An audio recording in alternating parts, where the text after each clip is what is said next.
안녕하세요. 네 번째 시간입니다. 좀 기다리셨나요? 네. 발달 심리, 심리에 대한 얘기 재밌죠? 네. 저도 배울 때 참 재미있었던 것 같아요. 그러니까 이제 쉽고 이해하기 좋게 좀 편하게 좀 이야기를 좀 해보려고 합니다. 이번 시간에는요, 그 행동주의적 관점에서 보려고 합니다. 행동주의적 관점은요, 지금 여기 이 시점에서 행동을 바꾸려고 하는 겁니다. 제가 대학원 다닐 때 그 되게 처음에 재밌었던 수업이었던 것 같아요. 왜 그러냐면 그 사람의 행동을 바로 통제할 수 있다. 행동을 수정할 수 있다. 되게 매력적이더라고요. 왜냐하면 정신분석이나 발달 심리 쪽으로 접근을 하게 되면 너무 과거의 것들을 다 찾아내야 되고 상담이 막 길어져야 되고 인지상담도 마찬가지예요. 내가 왜 이런가라고 하는 통찰을 얻어낼 때까지 매우 많은 대화가 필요한데 행동주의 관점은 딱 그거였어요. 내가 지금 잘못되고 있는 행동을 딱 수정하자. 뭐 이런 형태의 수업이었기 때문에 너무 매력적이었던 것 같아요. 그런데 시간이 지나면서 보니까 그 당시에 수업받을 때 그랬거든요. 이게 되게 비인간적인 이론이다. 행동주의자들이. 왜 사람이 스스로 할 수 있는데 그거를 못 믿고 어떻게 이렇게 사람을 이렇게 행동을 통제해가지고 자기 무의식을 거치지 않고 의식의 행동만 고쳐서 무의식의 상처가 해결되겠느냐. 뭐 저도 그렇게 생각합니다. 그래도 여러분들이 들어는 보셔야 될 것 같아요. 왜냐하면 이렇게 사소하게 해결될 수 있는 문제가 너무 깊이 있는 심리 치료를 해야 될 필요는 없잖아요. 여러분 감기 들렸다고 해서 뭐 MRI, CT 찍으러 가십니까? 네, 안 그러잖아요. 감기는 그냥 감기약 먹는 거고요.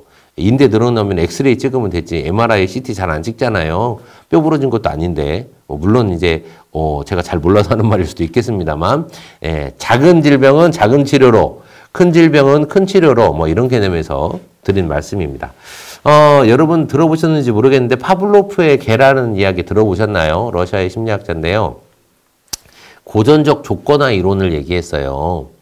원래 개는 침을 흘리잖아요. 그죠? 예, 개는 침을 흘려요. 근데 침을 흘리는 개한테 먹이를 줬어요. 먹이를 주니까 개가 어떻게 해요? 더 침이 많이 나오잖아요. 그 행동을 막 강화시킨 거예요. 그래서 먹을 걸 줬어요. 양양양 먹었어요. 이제 처음에는 이제 먹을 거 보여주고 침 흘리면 먹을 거 주고 이랬거든요. 근데 나중에는 종을 쳤어요. 종을 땡땡땡 치니까 걔가 뭔 소리야? 조금 있으니까 먹을 게 딱 나오는 거예요. 양양양 먹었어요.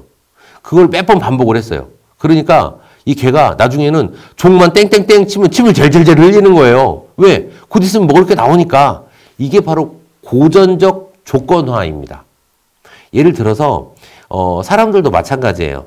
내가 지금 예를 들어서 막 공부를 좀 열심히 하고 싶어.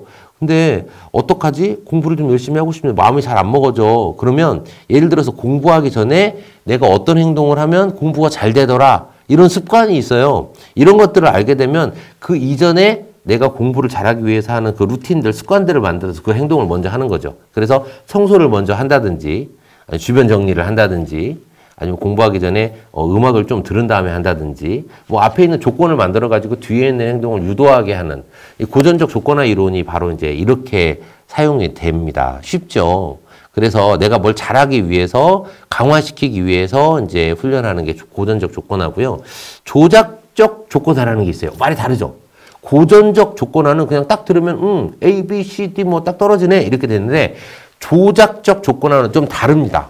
뭐가 다르냐면 여기에서는요. 쥐를 이용해서 실험을 했는데요. 이 쥐를 갖다가요. 상자에 넣어요. 쥐가 막 돌아다녀. 근데 쥐가 다니는 길에다 버튼을 하나 만들어요. 근데 쥐가 막 돌아다니다가 버튼을 눌렀어. 그런데 먹을 게 떨어지는 거예요. 처음에는 쥐가 모르죠. 뭘 눌러서 먹는 게 나오는지 모르잖아요. 근데 쥐가 이제 시간이 지났는데 먹을 걸 안 주네? 막 돌아다니고 있어요. 돌아다니고 있는데, 나도 모르게 어느 근처에 갔는데 또 먹을 게 떨어지네? 처음에 이 근처에 오면 먹을 게 떨어지나? 하고 이제 나중에 그 근처에서 막 헤매는 거예요. 이 근처에서 먹을 걸 줬었는데. 헤매다 보니까 자꾸 앞발이든 뒷발이든 꼬리든 뭘 눌러요? 자꾸 단추를 누르잖아요. 나중에 얘가 알게 되는 거예요. 내가 몰랐는데 단추를 누르니까 먹을 게 나오네? 그럼 자발적으로 뭐를 해요? 단추를 누르는 거예요. 이거를 행동을 강화시키기 위한 행동이라고 하거든요. 그런데 처벌도 있어요. 예를 들어서 가만히 쥐가 있으면 먹을 걸 안 줘요. 버튼을 아무리 눌러도 먹을 걸 안 줘요. 근데 그 옆에 뭐가 있냐면 쳇바퀴를 돌리는 거예요. 쳇바퀴를 막 돌리면 얼만큼 돌리고 나면 먹을 게 조금 나와요. 그러면 아, 내가 가만히 있으면 안 되고 이걸 누르면 안 되는구나. 그러면 내가 이걸 누르면 안 되니까 어떤 행동을 해야 먹을 걸 먹어지는구나. 이게 조작을 좀 더 한 조건인데요. 처벌로 가면 어떻게 되냐면 내가 버튼을 누르면 전기가 온다든지 내가 돌아다니지 않고 가만히 있으면 예를 들어서 막 바닥에서 막 바닥을 흔든다든지 내가 가만히 있으면 뭔가 벌이 생겨요. 그러면 그 벌을 안 당하기 위해서 어떻게 해요? 계속 돌아다니고 쳇바퀴를 계속 돌린단 말이에요. 그러니까 조작적 조건화는 이렇게 강화와 처벌을 같이 경험을 하게 하는데 처벌을 받지 않기 위해서 어떤 행동을 하게 하는 거죠. 이게 이제 포함되어 있는 게 쉽게 말해서 조작적 조건화입니다. 예를 들어서 이제 내가 해야 되는데 그걸 안 하면 나한테 벌을 주는 행동을 만든다든지 이런 걸 통해서 상담자하고 이제 약속을 해서 약속을 안 지키면 상담자가 선물을 제거한다든지 아니면 벌을 준다든지 이런 방식으로 이제 처벌을 통해서 이렇게 이제 좋은 행동으로 이렇게 전환하게 하는 것. 그래서 이런 것들이 언제 그 아이들을 키울 때 도움이 될까요?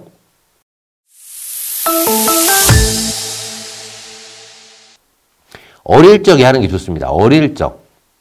성인이 돼서는 머리가 커가지고 잘 안 돼요. 그래서 토큰 경제라는 걸 하잖아요. 착한 행동을 하면 뭐예요? 선물을 줍니다. 그 선물을 바로 주는 게 아니라 토큰을 줘요. 토큰이 쌓이면 선물로 간다. 그러면 좋은 행동을 자극하기 위해서 토큰을 받기 위해서 아이는 이쁜 행동, 착한 행동을 열심히 합니다. 그래서 그런 것들이 습관이 되어서 이제 이 행동이 이제 바뀌어진다. 행동이 수정된다라고 하는 거고요. 잘못하면 어떻게 해요?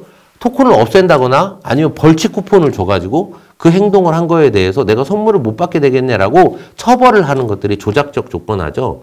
이렇게 해서 상금을 없애거나 처벌하거나 하는 것들로 아이들을 행동 훈련을 하는 겁니다. 결국 이제 이런 것들이 이제 어린 시절에 좀 반복적으로 이루어져야 되거든요. 일관되게 반복적으로. 그렇게 되면 아이들이 이제 그 발달 단계에서 어떤 걸 해야 되는데 그걸 열심히 할 수 있도록 유도하는 방식 이런 것들이 이제 행동주의적 관점인데 지금도 유치원이든 초등학교든 활용이 되고 있습니다. 네, 그래서 저도 이제 이게 행동주의적 관점이 전혀 이렇게 막 부정적이다, 비인간적이다, 이렇게만은 보지는 않아요. 그리고 또 행동주의 관점에서 재밌는 이론이 하나 있는데요. 이게 바로 반두라의 사회인지 학습 이론입니다. 이 이론에서 나오는 인형이 하나 있는데 두두 인형이 있어요. 아이들한테 영상을 2개를 보여주는 거예요. 2개를 보여줘서 한 아이는 두두 인형을 막 때리고 있는 영상을 보여주고요. 한 아이는 안 때리는 영상을 보여줍니다. 노출을 그렇게 시킨 다음에 실제로 이 아이들 앞에 두두 인형을 딱 놔두잖아요. 그러면 안 때리는 영상을 봤던 아이들보다 때리는 영상을 보는 아이들이 더 두두 인형을 때릴 확률이 높더라라고 하는 거죠. 아이들은 사회인지학습이라는 건 뭐냐면 주변에 있는 것들을 보고 모방하는 겁니다. 여러분들이 이 모방이 나쁜 건가요? 다 그렇지 않습니다. 모방에 긍정적인 부분이 있어요. 그게 뭐예요? 저희 어렸을 때 많이 봤던 거 있는데요. 엄마들이 막 책을 세트로 사줬잖아요. 네, 30대, 40대들은 기억날 겁니다. 좀 있는 집에서 봤던 위인전집 이런 거. 그죠? 왜 어린이 청소년에게 위인전집이 노출이 되었을까요? 그게 바로 모방 때문에 그렇습니다. 사회적 모방. 좋은 인물을 보여주고 그 인물을 따라할 수 있게끔. 근데 이제 어른들은 이제 좋은 인물을 보여주려고 하는데, 우리 어린이들은, 우리 청소년들은 좋은 걸 따라하는 것보다는 나쁜 걸 좀 따라하는 것들이 좀 더 쉽잖아요. 왜냐면 위인이 되기 위해서 좋은 행동하는 건 어려워요. 힘든 일이고요. 그런데 비행 행동을 하거나 아니면 좀 이렇게 부모님이 싫어하는 행동들이 있죠. 스마트폰 보고 친구들이랑 엄청 놀러 다니고 공부 안 하고 그저 늦잠 자고 늦게까지 막 핸드폰 보고 이런 거 게임하고 이런 거 PC방 가서 게임하고 이런 것들 사실은 그런 것들이 자극적이잖아요. 왜 부모님들이 싫어하는 그런 행동에 우리 청소년들은 사회적 모방을 더 많이 할까요? 친구들이 하고 재미있게 노는 것들에 참여하고 싶은 것도 있지만 그렇게 부정적인 것들은요. 중독에 관련된 뇌 기능에 자극을 줍니다. 그래서 한번 하고 나면 생각을 많이 하지 않아도 자극적인 영상, 뭐 자극적인 그런 그 영상의 화면들 이런 것들이 막 자꾸 노출이 되고요. 그 안에서도 이 고전적 조건화와 조작적 조건화가 막 같이 일어나요. 게임을 하다 보면 뭘 줘요? 경험치를 주고 코인을 주고 그래서 나중에 친구들한테 나 게임 잘하는 사람이야 뭐 이렇게 보여주게 한단 말이에요. 부모님 학교에서 이제 좋은 행동을 하게 하려고 사용되어지는 행동주의적 관점 이론인 파블로프의 개와 스키너의 조작적 조건화 뭐 이런 이론들이 이런 심리학을 이용해서 게임이나 이런 산업에서 이용하는 경우가 되게 많아요. 그리고 여러분 정적 강화가 있고 부적 강화가 있고요. 정기적으로 강화시켜주는 게 있고 비정기적으로 강화시켜주는 게 있어요. 여러분 선물을 주는 게 좋아요? 아니면 선물을 없애는 게 좋아요? 주는 게 좋겠죠? 그런데 선물을 주는 것 중에 정기적으로 주는 게 좋을 것 같으세요? 갑자기 한 번에 딱 주는 게 좋은 것 같으세요? 비정기적으로? 언제 줄지 모르지만 주기는 주는데 비정기적으로 주는 것. 어떤 거에 사람들이 더 자극을 받을까요? 비정기적인 것에 자극을 더 받습니다. 그래서 그 비정기적인 자극에 맞들인 게 바로 도박입니다.